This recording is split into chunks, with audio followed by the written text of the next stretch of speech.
Welcome everyone once again.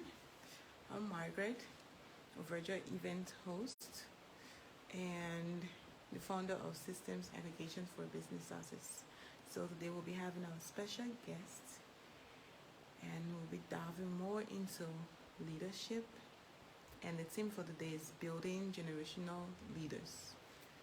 So we'll be here till I can connect with our speaker for today.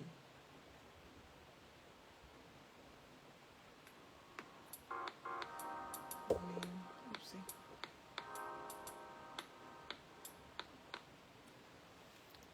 So just gonna wait a bit till he comes online.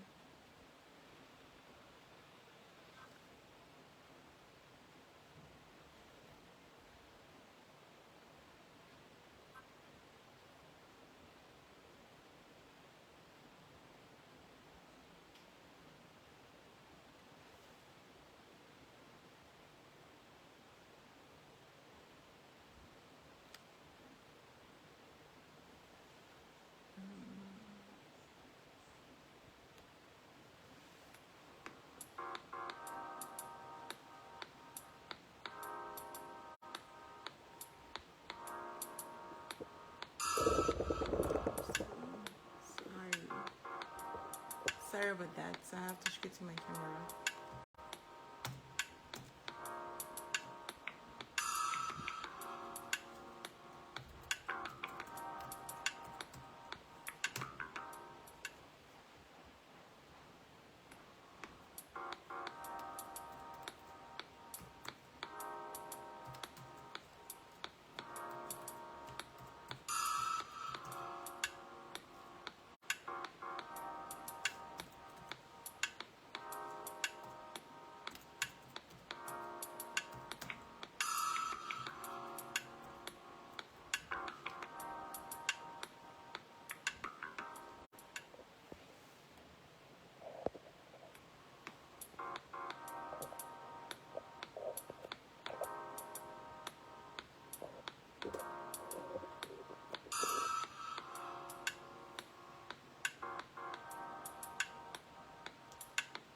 Thanks for joining.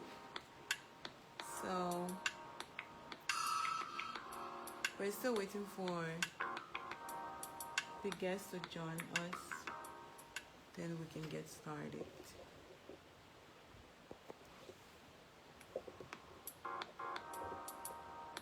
Ooh. Thank you, Mr. Martins. And I'm still waiting for you to join my platform too. Just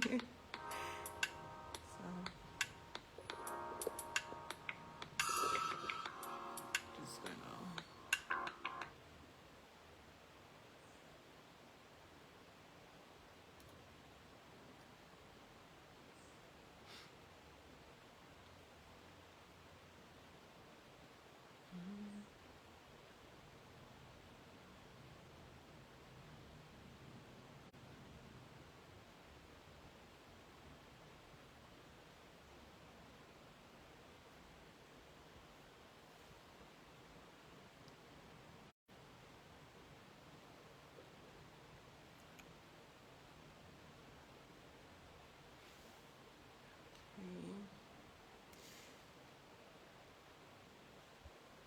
So I'm waiting for the guests to join.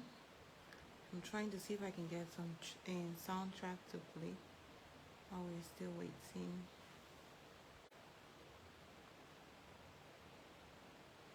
So bear with me.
about to add our guest for today. We just got online, so I'm trying to add him. Okay, great. Good afternoon. Good afternoon. How are you? I'm fine. And you? I'm doing good, Margaret. Good to see you. Okay. Please, can you hear me clearly? Because I actually have fan on, and then I don't know if. I can hear you clearly. Are you getting feedback in any way? No, no, no. I'm just making sure. Okay, perfect. Okay. Perfect. Perfect. So once again, Yeah. welcome to my platform, SABS. And if you're watching, this is Mr. Gwambe Zeo. I don't know if I'm pronouncing it right. Zeo. All right. I'll find you after this. Don't worry. Okay. I prefer the Emmanuel anyway. So it's Miss Right. Gwambe Emmanuel Zeo. So you call him Emmanuel or Mr. Zeo. So Gwambe. you can work in the, you can work with Gwambe. Guambay. Okay. So There you what go. tribe is it? Okay. It's a Mano So tribe okay. from So it's not Nimba. Guam, but Yeah. Guam. Okay. Yeah, Guambay. All right. Yeah. So thank you so much for joining me today. You're welcome. Thanks for the invite. Okay. So when you had the options of, let's say, topics, why you decided to go with leadership, please? Before we Well, dive into your thing, I just want to ask you a question. Yeah. why leadership, right? Yeah. Why leadership? Well, the world rises and falls on leadership. Okay. That's what I believe. And considering everything we've gone through from the days of Adam and Eve till present has been an issue of adequate leadership. Okay. So that is something that I've been passionate about for as long as I've known myself, and it's something that I believe if we can work on and develop, I believe that we will make the world a better place for all of us. Okay. All right, thank you. So, Mr. Gwambe Seyo is a country director for One Planet Education Network, and he's the president for GC Group. So, once again, you're welcome. The Thank theme for today you. is building generational leaders. So, the platform is all yours. Thank you, Margaret, and thanks to all those following, all of those part of SABS network, all of my friends and colleagues as well who are following this video live. I do appreciate you all. Leadership as a whole is something that one can say drives the agenda of life in general. Yeah. Um, with the absence of good leadership, we have chaos. Mm-hmm. Uh, that is a known fact. And building generational leaders is something that starts from the mind, and it's something that if it's not handled and perceived well, one may think that they are building generational leaders, but at the end of the day, they're just focusing on self. Okay. Um, as an entrepreneur and as someone who have worked with multiple companies in and around the world, in and around Liberia, as well as internationally, I have been one that have appreciated and learned a lot of diverse cultures and how people operate and work when it comes to building leaders. What is constant is the fact that it starts within the mind. So for our first day, I want us to take a look more into the mind aspect of building generational leadership. Where does it begin? Where does it start? Is a thought process that begins within the mind, where one will decide to look at a vision and write it down for the effect of not just himself, but for generations to come. Now, another aspect of generational leadership that will help us during this webinar is the fact that we'll have to take a look at the various generations we've had, looking at from 1946, when they started naming generations up to present. So remember, Margaret, remember we had the baby boomers. They were around from 1946 to 1964. History tells us that they were known for their strong work ethic and dedication. They valued stability, loyalty, and traditional career paths. They experienced significant historical events like the civil rights movements and the Vietnam War. So these were people who had very strong. I'm not cutting. Say again. I said, please, I'm not cutting. Can you hear me clearly? Because someone. I can hear you clearly. I can still hear you clearly. Yeah. Okay. Am I audible? Yeah. Is the audience so hearing me? Those are watching. If you can hear me clearly, kindly let me know. Okay, you can continue. Right. So the baby boomers, they experienced significant historical events like the civil rights movements in the Vietnam War, and then after them came what we called the Gen X. Remember, the Gen X was from a period from 1965 to 1980. That's what history tells us. We often refer to them as the latchkey generation. The latchkey generation. They were the ones, mainly they were independent, they easily adapted to the situation, and they were very resourceful. They did a lot of researching. They also appreciated technology, but then they also had a work-life balance. Moving on, we had the millennials. I'm sure you heard of the millennials. That was another group of generation, from 1981 to 1996. These were the guys that started messing with technology, and they were highly connected. They sought purpose and they valued work-life integration. Even those that were born in that age, they still do the same up to today. They valued collaboration and they appreciated feedback. Uh, Moving on now, we have Gen Z from 19, yeah, from 1997 to 2012. These are the guys born in the digital age. They are what I would call tech native. They were born in the age of technology. What is key about them is the fact that they value diversity, inclusiveness, as well as social justice.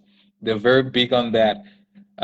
Another key fact about Gen Z that I believe you want to agree with me is the fact that they are highly entrepreneurial and they easily adapt to change.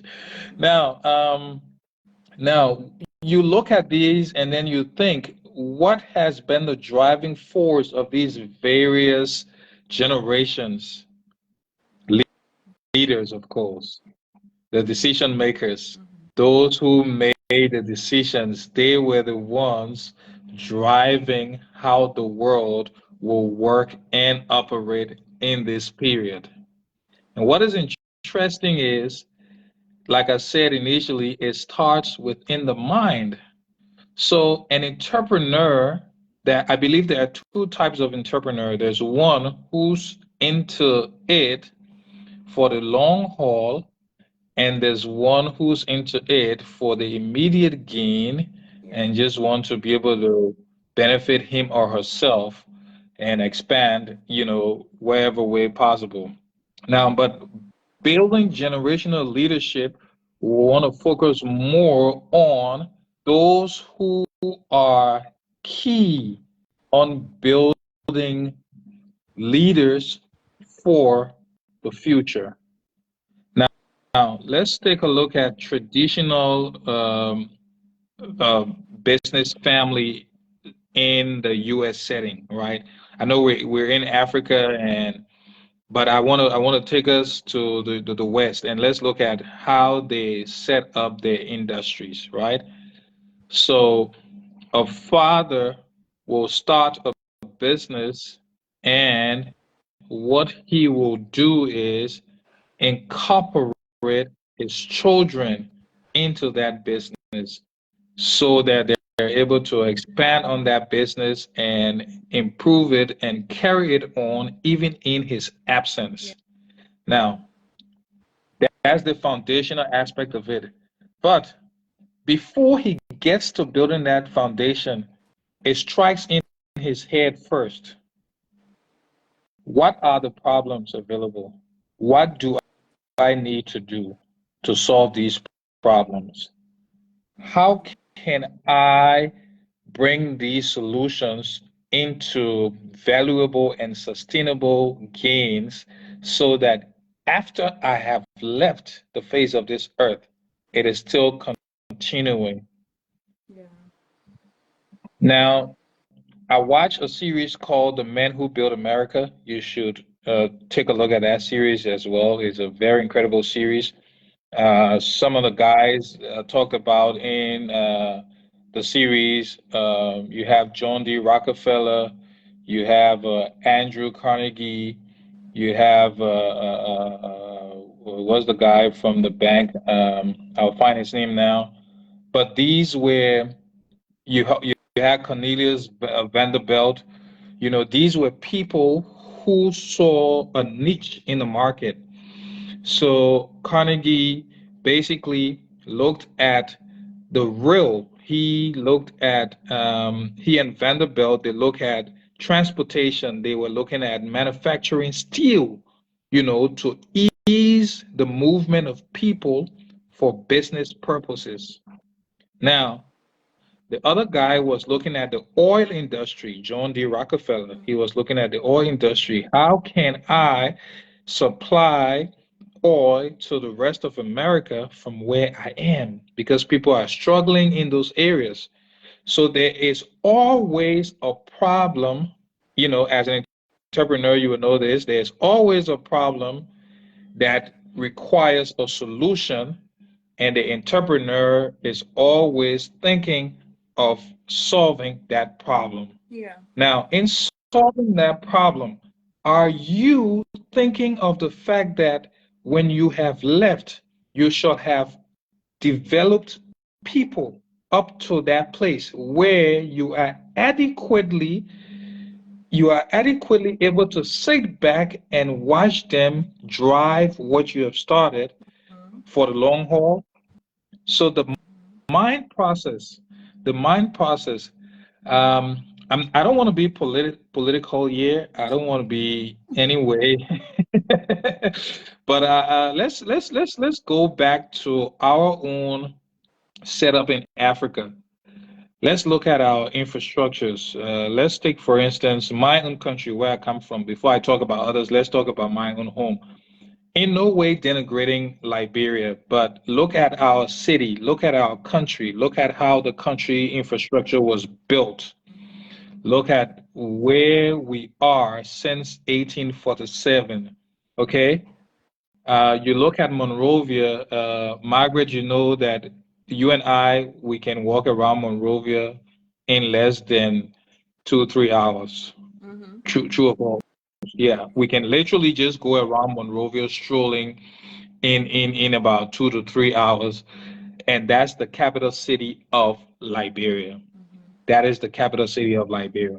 Now you will ask yourself, you say, but what were they thinking when they built a capital city as tight and small as this, when they considered 43,000 square miles to call a country. And then But you can they literally built, you can literally get in a taxi from your house and just go straightly to town.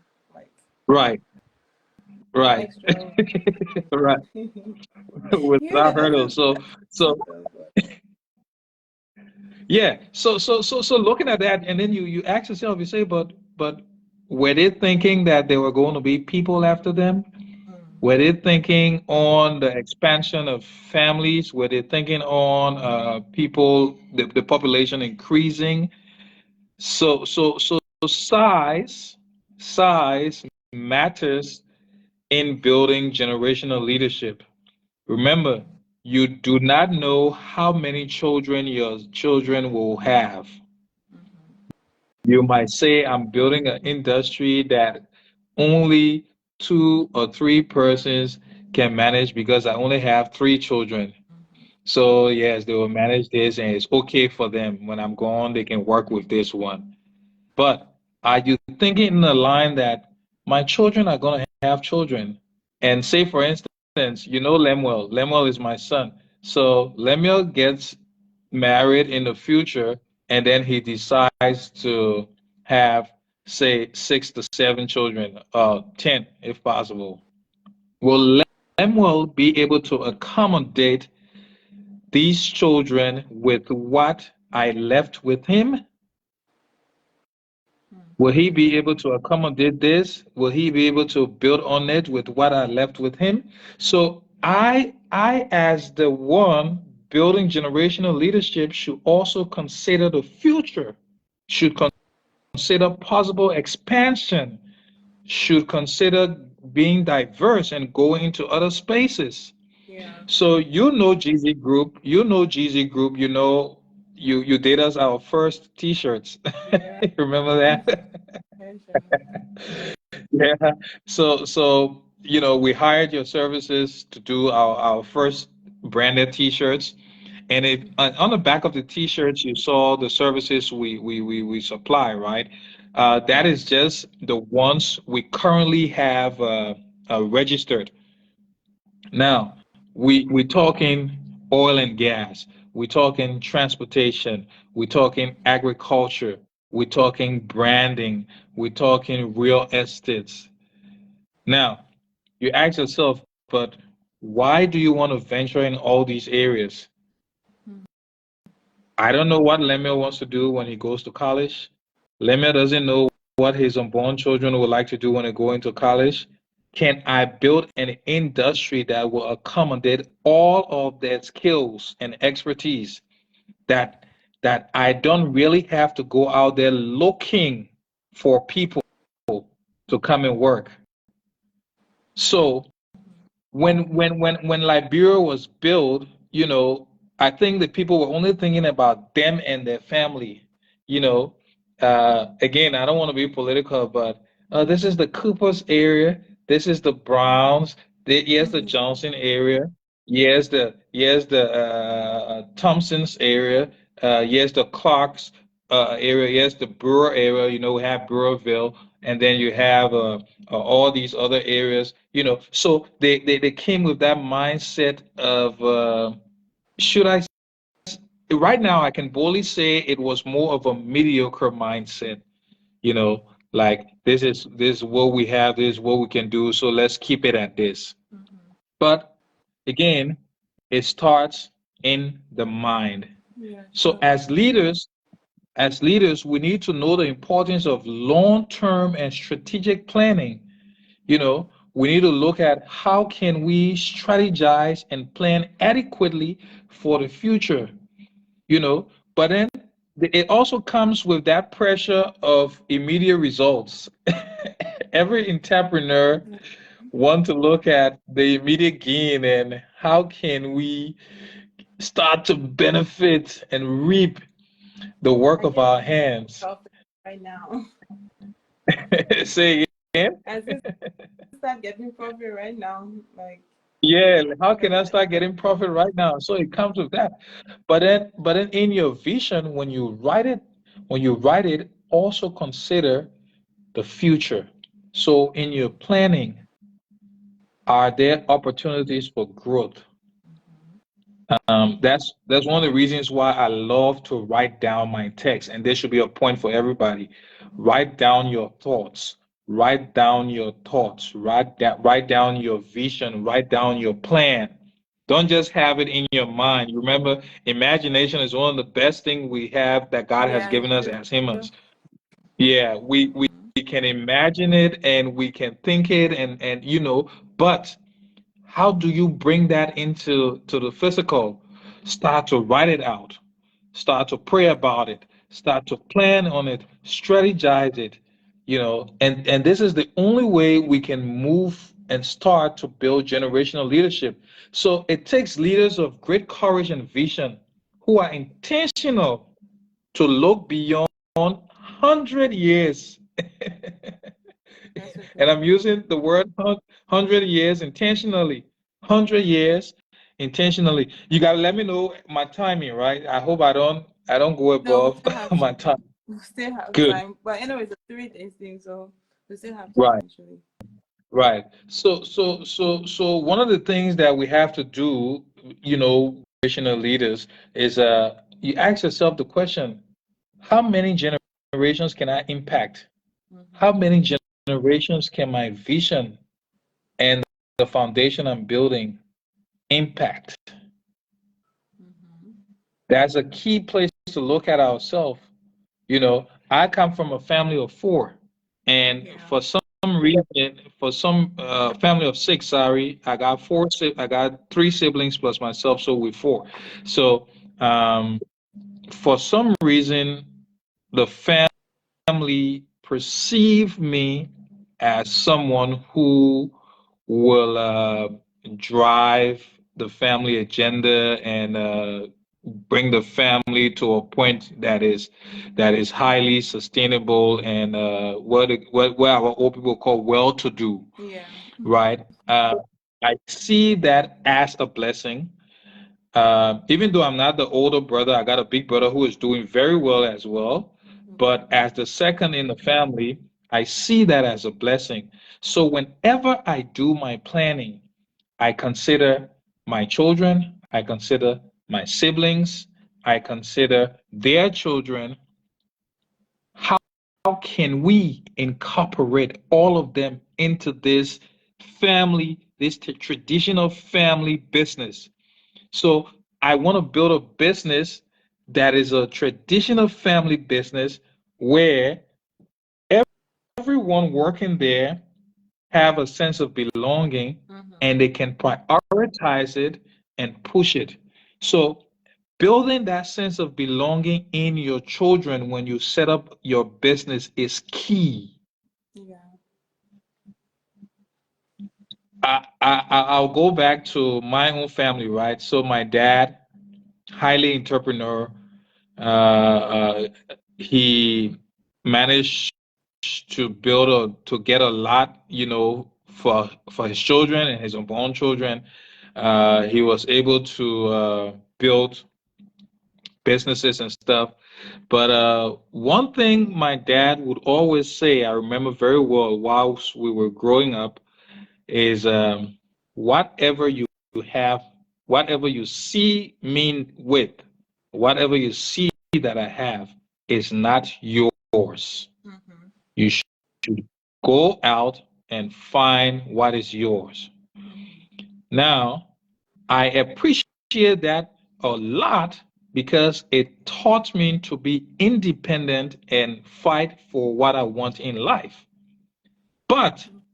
on the contrary, now that my dad is old, he needs someone to take over the farm and manage the farm. He needs someone to manage the family business and stuff like that. But where am I? I'm focusing on my own business already. I'm driving I'm driving my own agendas. Now, why am I saying this? If my and that doesn't mean that I'm not still gonna, go back to what he has built and try to lift it up and push it for the family, but if my dad was thinking generations to come, which I know he did, but he was intentionally looking at, how can I incorporate my children at a younger age to start getting involved with this so that eventually when they go to university and graduate, they know they already have a place to work Yeah. because the industry or the business is here that they can start on. Mm-hmm. Are you taking your children with you to your businesses? Are you teaching them the value of money? Are you teaching them how to expand money? Are you teaching them?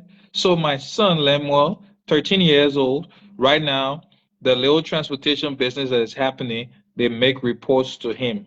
So what I'm teaching him is you got to learn how to budget the money. So he has it. So my nephews also live with me, the 11 and the other one is 8 years old. All of them, I work with them accordingly. So now the guy brings in some amount of money at the end of the weekend. What portion of that money do you take away for fuel for the generator? What portion of that money do you take away for food? What portion of that money do you take away for transportation? What portion of that money do you take away for other provisions and stuff in the house? So the last time I was out of town and I got a report that the generator didn't come on that night, and I asked, and then the younger one who's 11, my nephew, he said Lemuel, who is 13, used the fuel money for for something else. so, Okay. so I had to go back over there, and what I said to them was, no matter what it is, Mm-hmm. do not use what is stipulated for this and use it on another thing. Mm-hmm. So the whole idea of budgeting is what I'm driving with them right now. Now, some would say they are too young to understand, they are too young to know, but I don't believe that. I believe they should know how to start managing a business from this very age. Yeah. So when they bring the money, I give it to them. I say, check the money, count it, take this out for this, take this out for this, take this out for this, and then keep the rest. So saving as a culture is something that we're also working on. Saving as a culture, being able to save regardless of what happened. So when my kids are reach adulthood, when they are like 18 years or so, do you think they will struggle with management aspect of any business? Yeah. Well, Absolutely not. Absolutely not. They won't. They won't because I'm training them now. And then another thing that I started doing with Lemuel, and I will do with my nephews as well that are staying with me, is I want to take them to the various properties that I have. Ask them, guys, you've seen this property. What can we develop on this property? What is your mindset? What do you think we can put here that can benefit the family? They are all men. So one thing I'm driving in them always is, look, you are the ones that will move this family forward. Tomorrow when I'm gone, I expect the three of you to be able to drive the family forward. My other sister, the one young next to me, she also got two sons, and I talk to them all the time. Guys, you are the ones that will drive this family forward. So if you don't see yourself now as a leader, I'm sorry, I can't help you. So even in my discipline to them, I train them to let them know that you can't afford to keep making mistakes because you are a leader. So again, it starts in the mind. Next thing, it goes to the homes. It goes to the family. That's that's how you start building a generational leadership. So it starts from the thought process with the individual, and it should transcend to the family, where you are able to drive it to generations. Let me take a pause here and see. I'm not reading the comments, so I don't know if anyone is putting up questions and So I but have questions. oh, you got time? Okay, Yeah. right. You got time for So we questions. got like Okay, sure. you got 3 more minutes, and then we have Three extra more 15. minutes. Yes, we got extra 15 minutes for question and answer. So I think Perfect. Perfect. So the family should be where you start to build your foundation. If mm, you're a person with children, start working with your children, no matter how young they are. Kiki is 5 years old. And one of the things Kiki asked me for her fifth birthday, because she saw I got all her brothers their Bibles. She doesn't even know how to read, but she said, Daddy, get me my Bible. oh, And what did I do? And what did I do? I bought Kiki her Bible. Kiki is only 5 years old. And wow. last night she called me and she said, I read my Bible today. Should I tell you where I read? I said yes. And she said Genesis 1:1. Children to obey your parents in the law. She said, children to obey your parents in the law. Then I said, no, sweetie. It's Ephesians 6:1. It's not Genesis 1:1. Then she said, yeah, Genesis. She said, Ephesians 6:1, children to obey your parents in the law, for this is right. Sure to be. I'm like, got you, Kiki. I'm like, got you, Oh, Kiki. wow. I know that. So the culture of reading, I instill that in my children. Even our devotions is like a class. So when you read a passage in a scripture, you Have should to be able explain. to explain it to me, and you should also be able to explain it in a way that Kiki can understand what you're saying. So, so, so I drive my boys in that line because tomorrow I don't just want you to have the management of money. I also Mm, want you to be a good family man that will value education so that you will teach it to your children and your children will teach it to their children and their children, and for the generations to come. Let's take, let me stop there right now. okay. This was But I I think love I this. think Thank you I so think much. I think this has been so incredible, and Margaret, thanks for the opportunity because You what is doing is actually you know expanding my own thought process as well. Thank you for the opportunity. thank Yeah, you.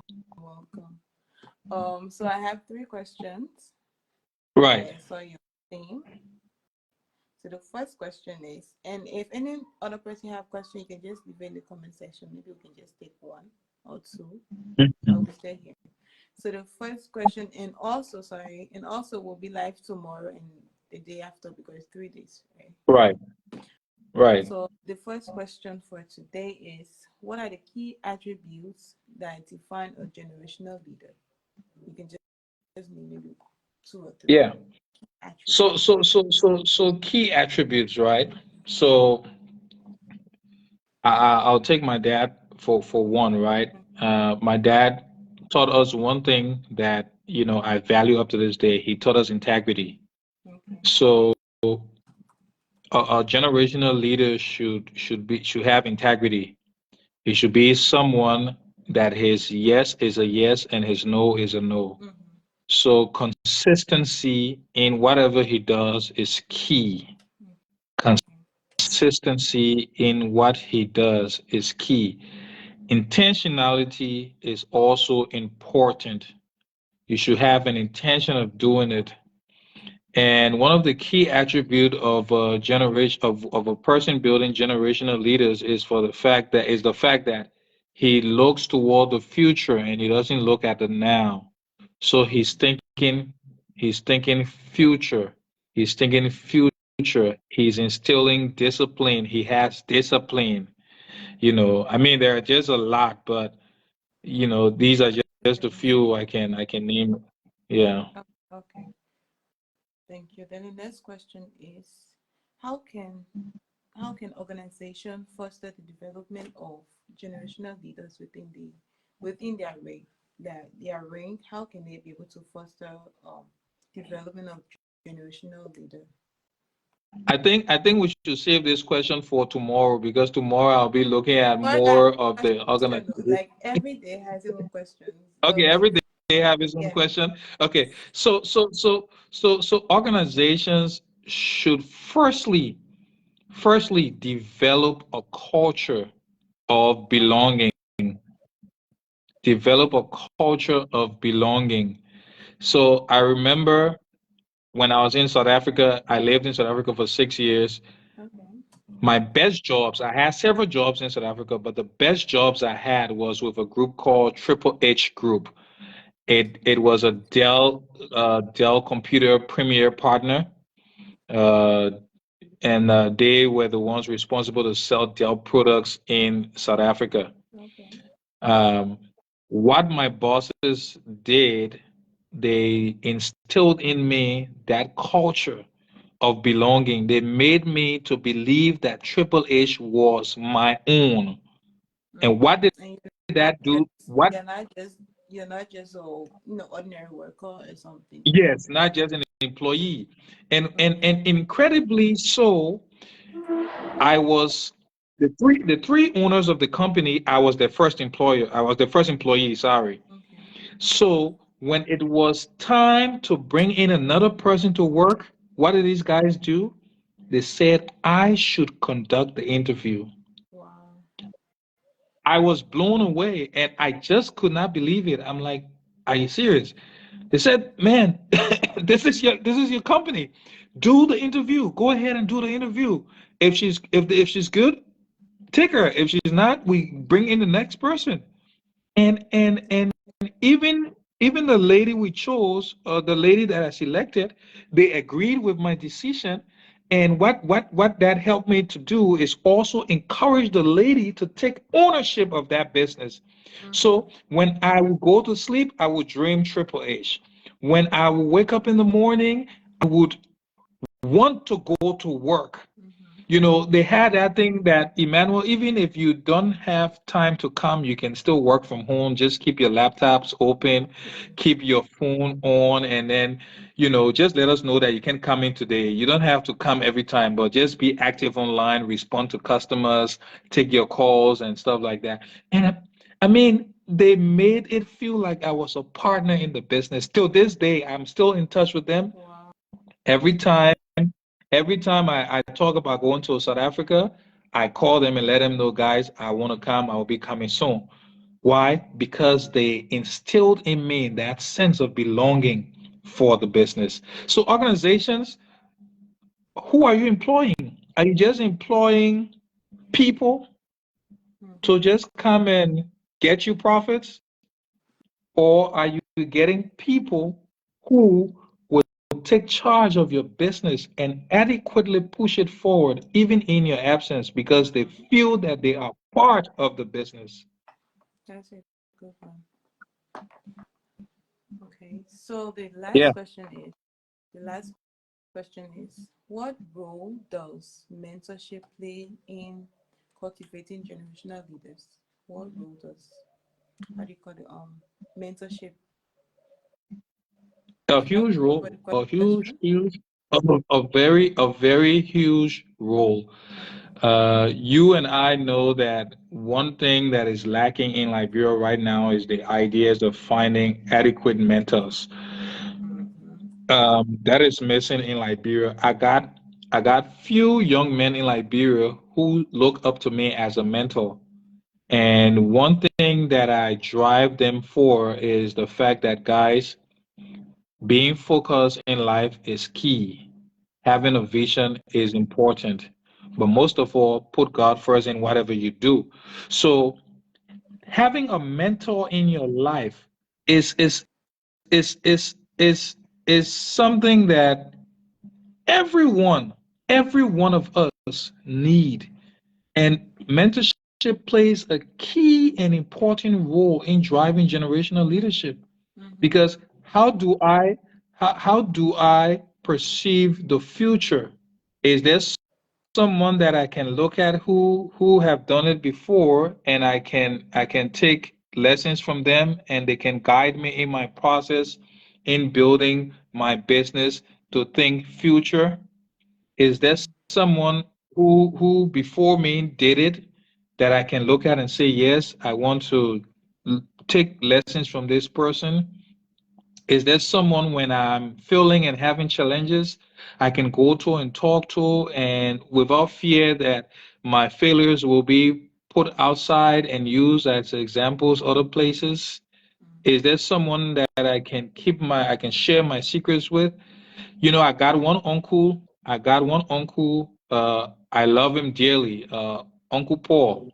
Uncle Paul, my dad is my mentor. Uncle Paul is also one of my mentors. In fact, so far, I think he's one of the mentors that is really close to me. He knows everything about me, Wow. my faults, my failures, my mess, you know, everything about me, he knows it. And what Uncle Paul does is he's always challenging me to not dwell on my failures, but to get up and move forward. And this is somebody who is leading by example. He has built his own logistical business that is supporting his family hugely. I mean, Uncle Paul got all my cousins outside of the country going to school. So you can tell that he's doing pretty Wow. well. Wow. Yeah, he's building another industry in Grand Bassa, Buchanan. So you can tell that Uncle Paul. So this is someone that I call my mentor. Now, there's another mentor I have. He's in South Africa, Pastor Jabu. Came from being a pastor. Now he's becoming one of the best mindset development coach in South Africa. I pray for long life. We'll bring him on the show one of these days. Okay. Pastor Jabu, yeah, Pastor Jabu is an incredible person. You know, he is someone that just saw potential in me and talked to me and guided me whilst I was living in South Africa. So these are people I have in my life that when I have challenges, like my dad as well, my dad is one person that I can always run to and I can talk to, and I don't have a fear that I will be chastised or bullied or gossiped about. But what is that helping me to do as well? Is helping me to also pass on that culture and not just be a father to my children, but also be a mentor to them. Okay. That's a good one. Thank you. You're So, welcome. so we have come to the end of today's session. Tomorrow we'll be here at the same time. It'll be 11 o'clock, but it's GMT plus one because of the time difference. So thank you Right. so much. If you have any final words to say to parents out there that are watching, or business owners or entrepreneurs, you can just share with them. Right. So ladies, gentlemen, from my heart to yours, Mhm. whatever you do, put God first in everything you do. Good. And as you are building your business, consider the potential of expansion. Consider the future. Consider your children. Don't see them too young to bring them on board. Make them your mentees. Work with them, and eventually you will build generational leaders. Thank you. Thank you so much, Mr. Theo. You're So we have come to the welcome. end. Oh, sorry, you have to share your social media handles Right, for the social right. follow. So I'm on Instagram, uh, Liberia underscore Nimba underscore Pride. Okay. So it's Liberia, Liberia underscore Nimba, Nimba underscore Pride, Pride. My Twitter handle is GZ Forever. So it's GEZEY Mm-hmm. number four, and then EVER. That's my Twitter handle. You can also use that handle on Snapchat. I am on LinkedIn. My full name on LinkedIn, Guambe Emmanuel Zeo. So that's Goanbei, Guanbei, Goanbei, Emmanuel with an Emmanuel, and then my last name is spelled Zeyoe, Okay. Zeyoe. Yeah. You can email me at gzgroup@gmail.com. So it's gzgroup@gmail.com. That's GEZEYGROUP Thank you, Margaret. Thank you too, Mr. Zia. So tomorrow, after the next section, we'll get more into the business that you do and the services you offer, and also why you decided to go about that business. Thank you. Okay. Thank you once again. Have a great day. You too, Maggie. Thanks. Appreciate it. Bye. Bye bye. Okay. Bye.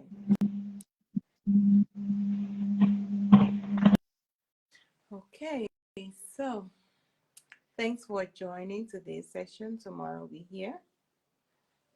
And if you have a question, kindly leave it in the comment section and we'll get to it. Thank you so much once again.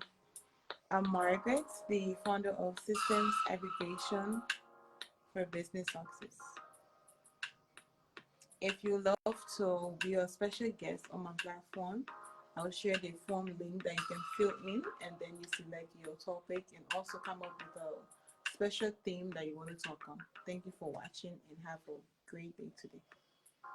Bye.